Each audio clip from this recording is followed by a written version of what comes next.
How are you guys doing? I hope you're all having a wonderful day today. As you guys could see, I wanted to do a quick video on this Lego Super Mario 64 question block. This is set 71395 with 2064 pieces. This retails for around, I believe, $169, so 170 bucks. I did get this as a gift around earlier in March of this year. So it was nice to be able to get this set. I know this initially released sometime last year in 2021, but this was a set that I was really looking forward to. And just wanted to do a quick video for anyone out there that may be interested. I've already built the set, so I just want to sort of show off the box there. I know there's been countless reviews on this set by now, but here's my take on it. Here's the box itself, some of the dimensions, what you actually get in the set, which is really cool. The build itself was really nice. I actually initially I was under the impression that this would be a very tedious build simply because of the repetition, the nature of the yellow um, squares here on this thing. But I will show you in a second. I was actually quite surprised as this turned out to be a very enjoyable build for me. Maybe it's the nostalgia speaking, but building all these different sections with the squares, and you guys could see them here. It wasn't a chore at all. It was actually very enjoyable building the question mark itself, putting all the elements together. I think it was really nice. I think this took me probably about 2 days, about an hour and a half to 2 hours each day, taking my time, enjoying the different building techniques, etc. So it was really, really cool. Now, from my recollection, there wasn't a question mark block in Super Mario 64. I have played that game before, and I don't recall seeing a question mark block, but my understanding is that obviously, for anyone who's familiar with video games and Mario and Nintendo in general, the question block tends to be the more iconic, part of those games. So that's the reason why we're getting a question block. And it's really cool. Again, this is something that you could display right on your desk, maybe in a TV stand next to your computer. It's actually really cool. It's very well built. It's got some nice heft to it. Really nice. There's some up close of all the different blocks, etc. The one thing that I wasn't aware of with this set was the fact that the bottom is actually hollow, which again, no big deal on my part. I just wasn't aware of that, which this thing's going to sit on the bottom anyway, so you won't see it, but you do get a view exactly of the insides there. Some of the rubber bands, you see the red rubber bands there. The world's all folded up into it. So it's a really neat look into the innards of this thing. Really cool. So when it sits there, as I said, you don't really see the bottom, so it's not like it matters much. The cool thing about this specific set, other than the nostalgia for me, is that it's got some trick up its sleeves. So the first thing is part of the build involves you building 4 different worlds, and they're micro size, I guess, and they're included in here. So when you press up on the top here, you see this section opens up, and as you flip this, which is really cool, you get to see some of the different worlds here. So you guys can see it there, and then you kind of undo that and that, and we're going to turn around because it's facing the wrong way. And that is, I think, the coolest aspect, I think, of this set. There's a couple more tricks up its sleeve, but this is a major thing that drew me to it. Obviously, you got Peach's Castle, Cool Mountain. I believe this is called Lethal Lava something, and I forget. And this is Bob-omb Battlefield. But it's really cool that essentially you build all these little mini worlds and you put them together, and they kind of just make this little diorama. And in here, they actually included a little micro Mario figure. You guys see little details like the warp pipe. There's Peach. Here is, I guess, Lakitu. He's going around with the camera. And just little things like, you see right here. There's this star back there, one of the stars that you grab in the game. Some of the enemies to sort of, that you go up against in the game, and little cool things, like this spins, the lava, and etc. It's really, really cool if you're a fan of Mario 64, and I know there's a ton of people out there who are.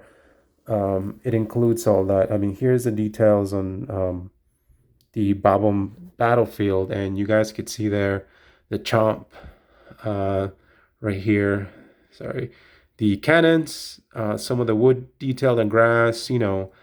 I think they've done a really, really great job. And then the same thing here with the. Let me get a better set here on Baba. Cool Mountain. There's the two penguins. It's really neat that they've you get to build all this stuff. It's really cool that they're able to include this and the mechanism that goes into folding all this and you know having this open up and close into like one cubic structure is really, really cool. And certain parts of the levels like this one, you can take the castle out. It does open up. There's the peach.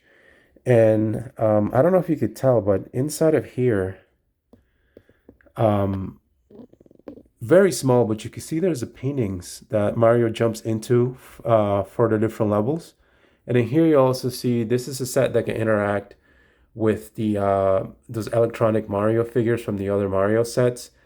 Where you can make noise and get lights and get coins, etc. So that's what this barcode here is for.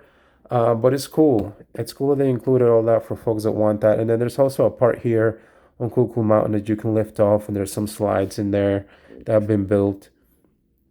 Really cool. I really appreciate. I know there's some playability to it.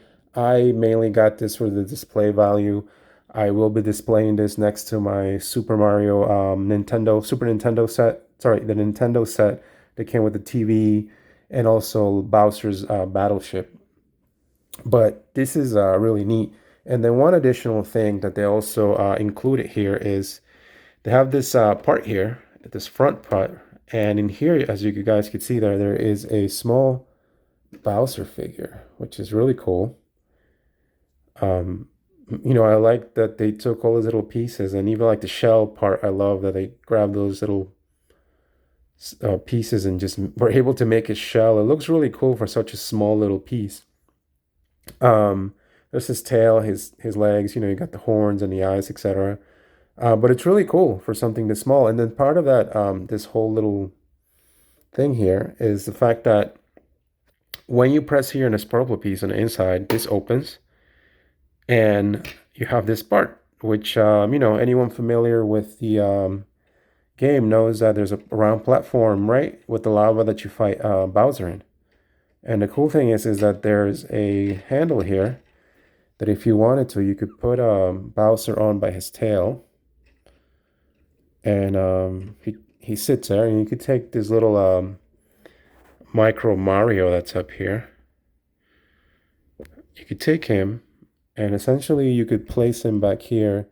And the whole point of that is to spin this gear so that you could throw Bowser off, which I guess it's meant to represent exactly, what occurred in Mario 64. So it's really cool that they were able to include, little Easter eggs like those hidden within. And then the cool thing is, you can put this back up, and then you could put your Bowser figure back in there, and then that just, boom, closes.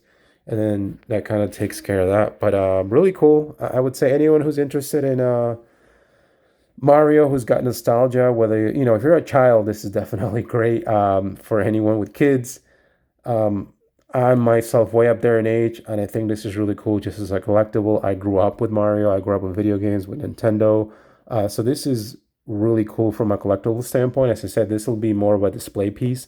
So I do appreciate, though, they were able to include at least these 4 levels, and just the build that goes into it, the way the mechanisms work, like things like the hinges, right here, putting the platforms together.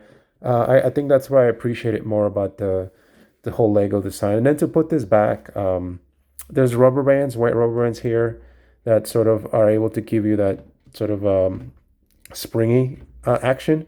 So you kind of just pull this down, you pull this one down, put that one in, and essentially all that you're doing is the same thing, is the reverse of what I did earlier. You're kind of just swinging everything around, and boom, there's your Mario block. Again, really cool. I know it's up there, in price. 170 is a little pricey, but I'm assuming they have to pay for the Nintendo license, the Mario license. But I want to say this is really cool. Like I said, I was initially expecting this one to be a kind of monotonous build with all this yellow in it and all these squares, etc. But it turned out to be a really cool build, really cool Lego set, and I would say is definitely worth it for anyone out there that may be interested. Again, this is the Lego Super Mario 64 block. If you have any questions, feel free to leave a comment. If not, hopefully you found this helpful. And stay safe out there and enjoy the rest of your day. Take care.